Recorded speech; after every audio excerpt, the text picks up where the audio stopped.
കാഫിർ സ്ക്രീൻഷോട്ട് കേസിൽ അറസ്റ്റിലായ ഡിവൈഎഫ്ഐ നേതാവിന് ഉപാധികളുടെ ജാമ്യം അനുവദിച്ച കോടതി ഇന്ന് അറസ്റ്റിലായ ഡിവൈഎഫ്ഐ വടകര ടൗൺ കമ്മിറ്റി അംഗവും CPIM കണ്ണംകുഴി ബ്രാഞ്ച് അംഗവുമായ അമലിനാണ് ജാമ്യം അനുവദിച്ചിരിക്കുന്നത്.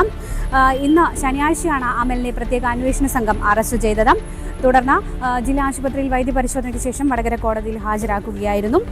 റെഡ് ബറ്റാലിയൻ എന്ന വാട്സപ്പ് ഗ്രൂപ്പിൽ വ്യാജ കാഫിർ സ്ക്രീൻഷോട്ട് പങ്കുവച്ച കേസിലാണ് അമലിനെ അറസ്റ്റ് ചെയ്തത്.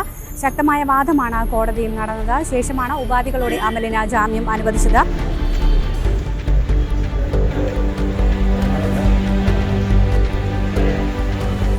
മൂന്നാം പ്രതിയായ ഒരു ആളെ അറസ്റ്റ് ചെയ്ത് കൊണ്ടുവന്നു.